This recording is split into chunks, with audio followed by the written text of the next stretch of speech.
ನಿನ್ನೆಯ ನ್ಯೂಸ್ ಪೇಪರ್ನಲ್ಲಿ ಒಂದು ಆರ್ಟಿಕಲ್ ಇತ್ತು.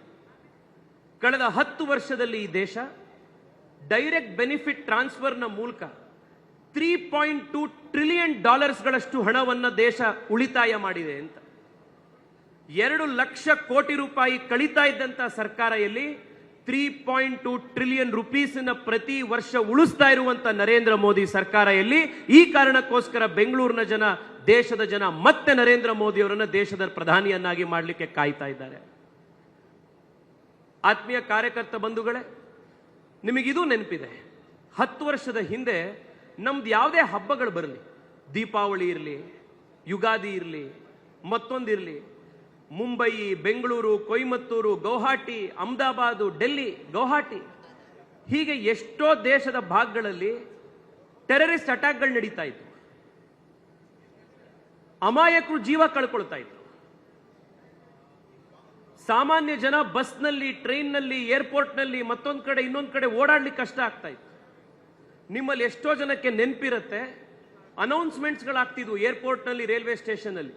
ಯಾವುದಾದ್ರೂ ಅನ್ಅಟೆಂಡೆಡ್ ಬಿಲಾಂಗಿಂಗ್ಸ್ ಇತ್ತು ಅಂತಂದ್ರೆ, ಇನ್ನೊಬ್ರದ್ದು ಯಾವುದಾದ್ರೂ ವಸ್ತು ಇತ್ತು ಅಂತಂದ್ರೆ ತಕ್ಷಣ ಪೊಲೀಸ್ನವ್ರು ಗಮನಕ್ಕೆ ತೆಗೆದುಕೊಂಡು ಬನ್ನಿ ಅಂತ.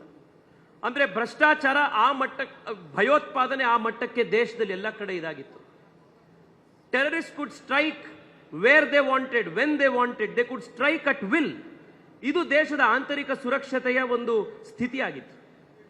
ಆದರೆ ಕಳೆದ 10 ವರ್ಷದಲ್ಲಿ ನನಗೆ ಈ ಭಾರತೀಯ ಜನತಾ ಪಾರ್ಟಿಯ ಧ್ವಜ ನನ್ನ ಮೇಲೆ ಹಾಕೊಳ್ಳಿಕ್ಕೆ, ಭಾರತೀಯ ಜನತಾ ಪಾರ್ಟಿಯ ಒಬ್ಬ ಕಾರ್ಯಕರ್ತ ಅಂತ ಹೇಳ್ಕೊಳ್ಳಿಕ್ಕೆ ಅತ್ಯಂತ ಹೆಮ್ಮೆ ಕೊಟ್ಟಿರೋದು ಯಾವುದು ಅಂತಂದ್ರೆ, ಕಳೆದ 10 ವರ್ಷದ ನರೇಂದ್ರ ಮೋದಿ ನೇತೃತ್ವದ ಆಡಳಿತದಲ್ಲಿ ಜಮ್ಮು ಕಾಶ್ಮೀರದ ಕಾನ್ಫ್ಲಿಕ್ಟ್ ಝೋನ್ನ ಹೊರಗಡೆ ಭಯೋತ್ಪಾದನೆಗೆ ಒಂದೇ ಒಂದು ಸಾಮಾನ್ಯ ನಾಗರಿಕರ ಜೀವದ ಹಾನಿಯಾಗಿಲ್ಲ.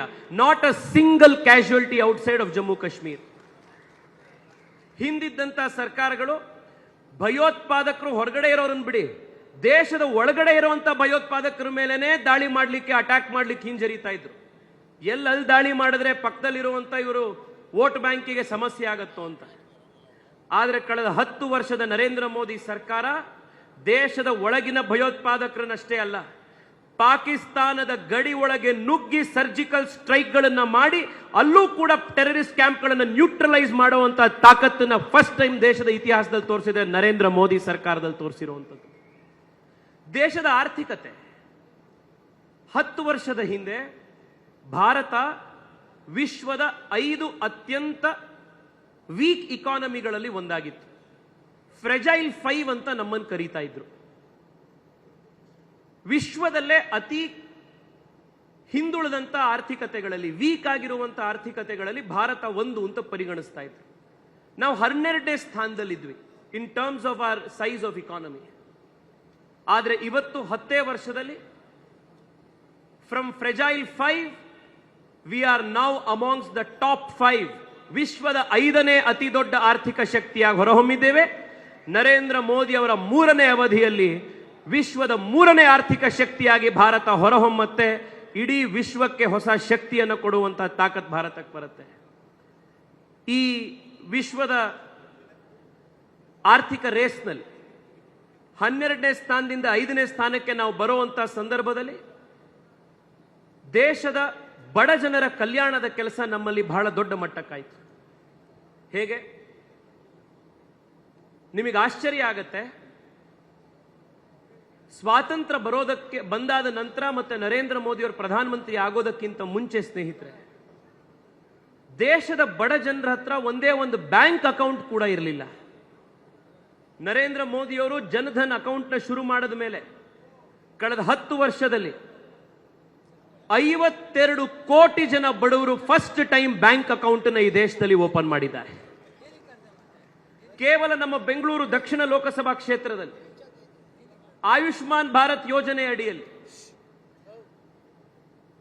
1.5 ಲಕ್ಷಕ್ಕೂ ಹೆಚ್ಚು ಫ್ರೀ ಟ್ರೀಟ್ಮೆಂಟ್ಗಳಾಗಿವೆ. 431 ಕೋಟಿ ರೂಪಾಯಿಯಷ್ಟು ಫ್ರೀ ಟ್ರೀಟ್ಮೆಂಟ್ ನಮ್ಮ ಕ್ಷೇತ್ರದ ಬಡ ಜನಕ್ಕೆ ಸಿಕ್ಕಿದೆ. ಇದು ನರೇಂದ್ರ ಮೋದಿ ಸರ್ಕಾರ ಕಳೆದ 10 ವರ್ಷದಲ್ಲಿ ದೇಶದಲ್ಲಿ ಮಾಡಿರುವಂಥದ್ದು. ಇನ್ನು ನಮ್ಮ ಬೆಂಗಳೂರಿಗೆ ಆಗಲೇ PC ಮೋಹನ್ ಅವರು ಮಾತನಾಡ್ತಾ ಹೇಳೋದು, 1,30,000 ಕೋಟಿ ರೂಪಾಯಿಯ ಯೋಜನೆಗಳ ಸ್ಯಾಂಕ್ಷನಿಂಗು ಕಳೆದ 5 ವರ್ಷದಲ್ಲಿ ನಡೆದಿದೆ. ಅನುಕ್ಷಣದ ಸುದ್ದಿಗಳಿಗಾಗಿ ವಿಸ್ತಾರ ನ್ಯೂಸ್ ಯೂಟ್ಯೂಬ್ ಚಾನೆಲ್ ಸಬ್ಸ್ಕ್ರೈಬ್ ಮಾಡಿ. ಹೊಸ ಸುದ್ದಿಗಳ ನೋಟಿಫಿಕೇಶನ್ಗಾಗಿ ಬೆಲ್ ಐಕಾನ್ ಕ್ಲಿಕ್ ಮಾಡಿ. ಲೇಟೆಸ್ಟ್ ಅಪ್ಡೇಟ್ಸ್ಗಾಗಿ www.vistaranews.com ವೆಬ್ಸೈಟ್ಗೆ ವಿಸಿಟ್ ಮಾಡಿ. ಅಂಗೈಯಲ್ಲೇ ಜಗತ್ತಿನ ಸುದ್ದಿ ತಿಳಿಯಲು ವಿಸ್ತಾರ ನ್ಯೂಸ್ ಕನ್ನಡ ಆಪ್ ಡೌನ್ಲೋಡ್ ಮಾಡಿ.